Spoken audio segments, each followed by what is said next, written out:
नमस्कार मित्रांनो. मित्रांनो, एका गावामध्ये सुधाकर आणि सुरेश नावाचे दोन मित्र असतात आणि हे दोन्ही मित्र त्यांच्या गावापासून शहराचं अंतर असतं एक 23-24 किलोमीटर आणि त्या शहरामध्ये एक एम-आय-डी-सी आहे. त्या एम-आय-डी-सीमध्ये हे दोघेही एकाच डिपार्टमेंटला कामाला असतात. आता सुरेशकडे एक जुनी चेतकची स्कूटर होती आणि ह्या स्कूटरने ते दोघेही आपल्या गावातून त्या एम-आय-डी-सीतल्या कंपनीमध्ये कामाला जायचे. आता मित्रांनो, त्याच्या कामाचं स्वरूप असं होतं की 15 दिवसाची ड्युटी असायची आणि 15 दिवस नाईट ड्युटी असायची. तर आजपासूनच त्यांची नाईट ड्युटी सुरू झाली होती आणि दोघेही 7 वाजता म्हणजे 8ची ड्युटी तर 6:45-7 वाजता कंपनीकडे जायला निघतात त्या चेतक गाडीमधून. ती जुनी गाडी त्याने खरेदी केली होती सुरेशने आणि दोघेही आता कंपनीकडे जायला निघतात. पुढच्या काही मिनिटांमध्ये ते कंपनीमध्ये पोहोचतात आणि 8 वाजता त्यांची ड्युटी सुरू होते. डेली रुटीनपणे दोघांचं कामही सुरू होतं. एकाच डिपार्टमेंटला दोघेही काम करत असतात.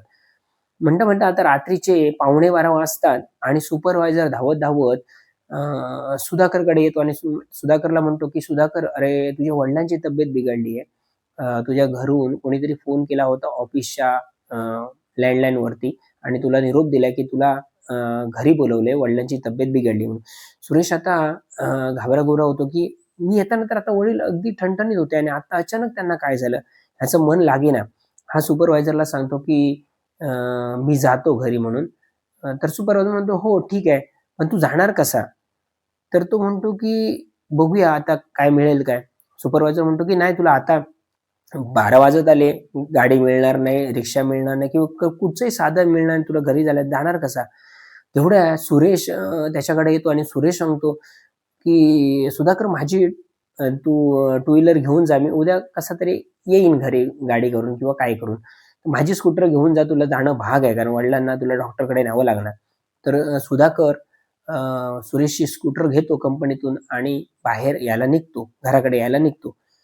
एक 5-6 किलोमीटर अंतर गेल्यानंतर त्याच्या गावाकडे जायला 2 रस्ते असतात. एक लाँग कट असतो ना, तिथून घराकडचं अंतर असतं 23-24 किलोमीटर आणि शॉर्टकट रोडने जर तो गेला असता, तर तो 15 किलोमीटरच्या अंतरामध्ये घरी पोहोचला असता. परंतु तो रस्ता पूर्णतः जंगलातून गेलेला आणि हा जंगलातून गेलेला रस्ता थोडासा बदनाम होता काही गोष्टींसाठी किंवा भयानक होता आणि हे सगळं सुधाकरला माहीत होतं. तरी देखील तो म्हणतो, की "नाही, आता मला ह्या गोष्टींचा विचार करून चालणार नाही, की वडिलांना मला लवकरात लवकर न्यायचं आहे डॉक्टरकडे. त्यामुळे मला ह्या जंगलातल्या शॉर्टकट रस्त्याने जावं लागेल, म्हणजे जेणेकरून मी लवकरात लवकर घरी पोहोचेन म्हणून." आणि मित्रांनो, तो त्या जंगलातल्या रस्त्याने, शॉर्टकट रस्त्याने गावाकडे यायला निघतो. पुन्हा एकदा 5-6 किलोमीटर पुढे गेल्यानंतर ते घनदाट जंगल, दोन्ही बाजूला मोठमोठी झाडं आणि गडद काळोख आणि तिथून तो त्या चेतकच्या त्या डिम प्रकाशामध्ये, लाईटमध्ये तो पुढे-पुढे चाललाय. काही अंतर गेल्यानंतर त्याची गाडी अशी बंद चालू म्हणजे थोडीशी अशी स्पीड कमी जास्त झाल्यासारखी तिला वाटते. हा म्हणतो की कार्बोरेटरमध्ये कचरा वगैरे आला असेल म्हणून तो थोडी रेस करतो गाडी आणि गाडी पुन्हा एकदा चालायला लागते. आता काही अंतर पुढे गेल्यानंतर पुन्हा एकदा गाडी तशीच व्हायला लागते, की स्पीड कमी जास्त होतं आणि गाडी अचानक रस्त्याच्या मधोमध त्या जंगलाच्या मधोमध बंद पडते. गाडी तिथे बंद पडल्यानंतर मात्र हा घाबरतो. ते घनदाट जंगल, गडद काळोख आणि त्याच्या आजूबाजूला असलेली ती झाडं, मोठमोठी झाडं एखाद्या राक्षसाप्रमाणे आता त्याला वाटू लागली आणि तो रस्ता थोडासा बदनाम होता हे सगळं त्याला माहीत होतं. त्या झाडांना बिलगलेल्या त्या वेली त्याला एखाद्या सर्पाप्रमाणे वाटायला लागतात आणि हा आता मात्र घाबरतो. चारही बाजूला बघतो तर पूर्णतः अंधार असतो. अमावास्या होऊन एक 5-6 दिवस झालेले असतात. त्यामुळे थोडाफार दिसत असतो चांदण्यांच्या प्रकाशामध्ये. परंतु हा घाबरतो की आता करायचं काय? पुन्हा एकदा 10-12 किक मारतो त्या गाडीच्या, परंतु गाडी काही सुरू होत नाही. गाडी ती जुनी होती, त्यामुळे काय झालं होतं, त्याच्यात बिघाड झाला होता की याची वेळ खराब होती, हे काही सांगता येत नाही. परंतु गाडी काही सुरू होत नाही.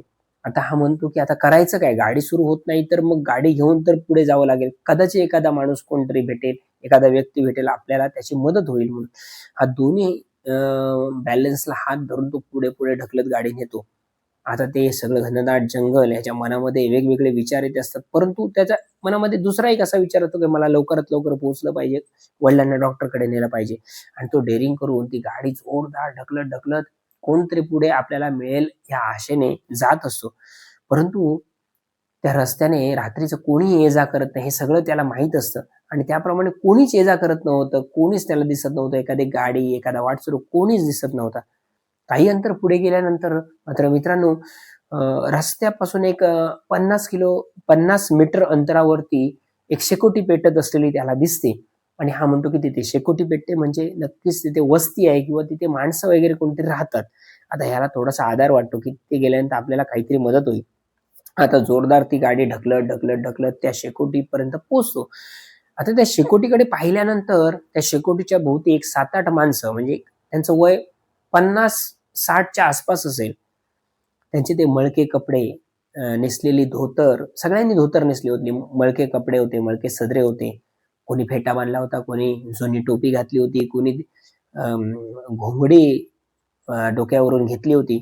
आता हे सगळं पाहिल्यानंतर तो म्हणतो की ठीक आहे, आपण जाऊन विचारू तरी एखाद्या माणसाला, जर समजा ह्या गाडीमधले काय समजत असेल तर त्याची मदत होईल. आता तो गाडी स्टँडला उभी करून रस्त्यावरती ठेवतो आणि त्या शेकोटीकडे जातो. तर तिथली माणसं ती हातपाय शेकत असतात शेकोटीच्या सभोवती बसून. त्यांना तो विचारतो की दादा, तुम्हाला कोणाला काही गाडीतलं कळतं का? माझी गाडी बंद पडली हो, तर तुम्हाला काय कळत असेल तर बघा ना. तर ते सगळी माणसं म्हणतात की नाही हो, आम्हाला काय कळणार, आम्ही कधी गाडी चालवली नाही, आम्ही गाडी घेतली नाही, त्यामुळे आम्हाला काय गाडीचं कळत नाही. तर एक माणूस त्यातला उठतो आणि त्याला म्हणतो की पण साहेब, तुम्ही रात्री ह्या जंगलातल्या रस्त्याने इकडे कुठे जात होतात म्हणून. तर तो त्यांना सांगतो की अशी अशी माझ्या वडिलांची तब्येत बरी नाही म्हणून मी शॉर्टकट लवकर पोहोचण्यासाठी म्हणून इथून आलो. जी लोक म्हणतात की ह्या रस्त्याने कोण जात नाही, हा रस्ता तर भयानक आहे, खतरनाक आहे, इथून संध्याकाळी 6:30-7 वाजल्यानंतर कोणीही प्रवास करत नाही. तर मग सुधाकर म्हणतो, हो मला माहिती आहे, परंतु माझा नाईलाज होता म्हणून इकडून आलो मी म्हणून.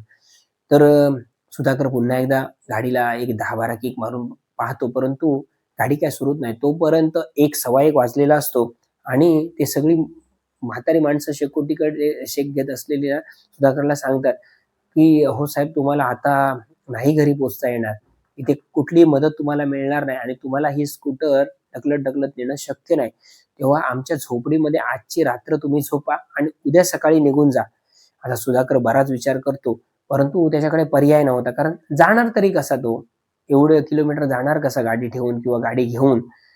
तर सुधाकर म्हणतो, "ठीक आहे." पण तो म्हणतो की प्रार्थना करतो मनात, माझ्या वडिलांची तब्येत ठीक असू देत किंवा त्यांना कोणीतरी शेजाऱ्यांनी डॉक्टरकडे नेऊ देत, असं तो देवाकडे प्रार्थना करतो.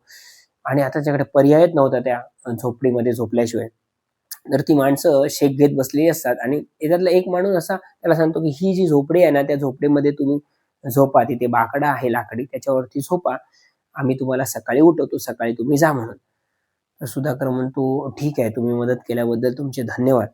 आणि सुधाकर त्यांच्या बाजूने त्या झोपडीमध्ये निघून जातो. त्या झोपडी ती रिकामी असते, तिथे कोण राहत नसतं. त्याच्या झोपडीमध्ये एक बाकडा असतो लाकडी आणि झोपडीचा दरवाजा असतो ना, तर दरवाजा नसतो, तर एक पडदा असतो कापडी, आणि तो पडदा असा त्याने लावलेला होता. तो त्याने बाजूला करून सुधाकर आतमध्ये गेला, त्या बाकड्यावरती झोपला आणि त्याने तो झोपण्या अगोदर पडदा वगैरे लावून घेतला. आणि हा त्या बाकड्यावरती पडल्यानंतर त्याच्या मनामध्ये सारखे विचार येतात की वडिलांची तब्येत कशी असेल, त्यांना कोणी डॉक्टरकडे नेलं असेल का? आणि असं करता करता करता अचानक त्याला झोप लागते. मित्रांनो, जशी झोप लागते ना, आता असे काही वेळानं ते शेकोटीला बसलेली माणसं जोराने भांडतायत असा त्याला भास होतो. हा दचकून उठतो, बसतो बाकड्यावर आणि बघतो की अरे ह्यांचं झालं का? आता तरी सगळे शेकोटीला बसले होते आणि अचानक भांडायला कसे काय लागले? आरडाओरडा कशी व्हायला लागली? हा उठतो आणि पडदा बाजूला करून बघतो. पडदा बाजूला करून बघतो ना, तर ते सगळेजण तशीच त्या शेकोटीच्या अवतीभोवती बसलेली त्यांना दिसतात शांतपणे. हा तर म्हणतो की आता मला आवाज आला, आरडाओरडा झालाय, कोण जो जोरात ओरडतंय किंवा भांडतंय असा मला भास झाला. तर हा म्हणतो की कदाचित मला भास झाला असेल.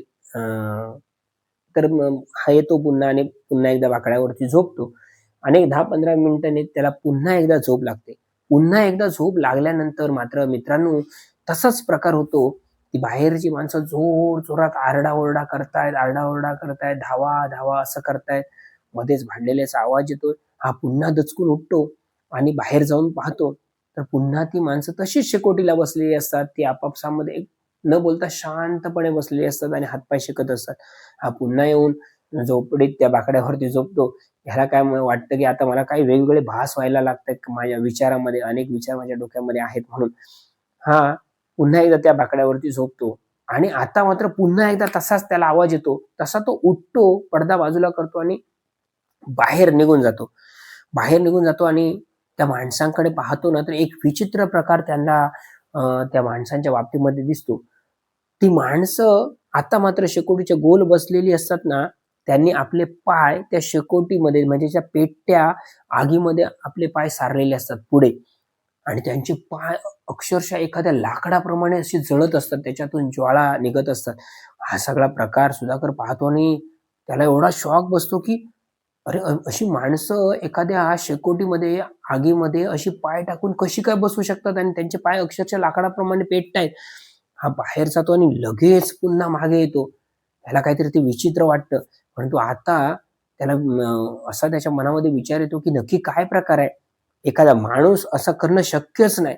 हा काहीतरी भुताटकीचा प्रकार आहे, असं त्याला वाटू लागतं. आणि हा म्हणतो, की आता इथून निघून जायचं, इथे थांबायचं नाही. हा काहीतरी विचित्र प्रकार आहे, भयानक प्रकार आहे म्हणून. तर हा पुन्हा एकदा बाहेर येतो ना मित्रांनो, तर तिथे ती माणसं तशीच बसलेली असतात शेकोटीला. आता त्यांचे पाय त्या शेकोटीमध्ये नसतात. हा पाहतो आणि ह्याला काही समजत नाही आपल्या बाबतीमध्ये काय घडतंय किंवा काय आपल्याला भास होत आहेत किंवा काय. तर तो शेकोटीकडे बसलेल्या माणसाला सांगतो, की मला झोप लागत नाही हो. मी त्या झोपडीमध्ये बसल्यानंतर मला चित्रविचित्र असे आवाज येत आहेत. धावा, पळा, पळा, धावा, वाचवा असं काहीतरी होतं किंवा भांडलेल्याचा आवाज येतोय. त्यातला एक माणूस म्हणतो, की "ठीक आहे, तुम्ही त्या झोपडीमध्ये आता झोपू नका. तुम्ही त्या समोरच्या झोपडीमध्ये जाऊन झोपा" म्हणून. तर सुधाकर म्हणतो, की "ठीक आहे, मग तिथे झोपतो" म्हणून.